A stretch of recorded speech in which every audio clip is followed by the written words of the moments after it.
Many NHL players recall summers spent in the basement while perfecting their craft, or maybe even the garage. But Gerbe's off-season training sessions growing up were far from typical. Along with his two older brothers, the group would spend time running a few miles around the track at a local high school in Oxford, Michigan. But their routine afterwards was definitely one of a kind, and this one featured his dad's pickup truck. We'd get behind the truck, Gerbe says, take a good grip on the bumper, and pushing from our toes, start to roll the car forward. We knew that we could push it pretty far if we got enough momentum.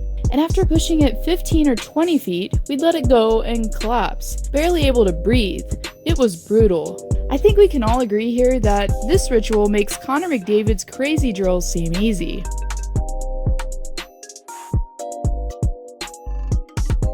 As one of the shortest players ever to have played in the NHL, while standing only at 5 feet and 5 inches, this naturally granted the Michigan native with a nickname related to his smaller stature and rougher style of play. During his previous tenure with the Buffalo Sabres, Nathan was called Tasmanian Devil by fans.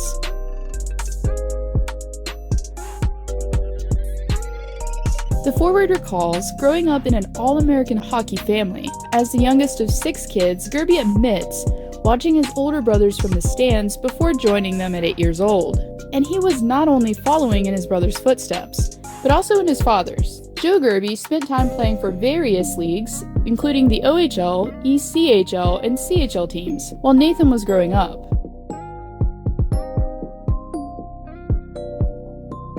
And while team veterans opening up their homes to teenage rookies isn't that uncommon in the NHL, when Gerbe invited his teammate at the time, Noah Hanifin, to live with him and his family, they coincidentally had known each other for more than a decade. Hanifin was a product of Boston College himself and recalls meeting Gerbe face-to-face as a young child, while he was just a spectator watching Nathan during his own tenure with the Eagles. My grandpa used to take me to BC games a lot growing up, and I actually met Nathan for the first time. I was only 8 years old. I went down to the locker room and he was there, so it was pretty funny, Hanifin says. Little did they know, as fate would have it, they would be playing for 2 of the same teams and one of them at the same time.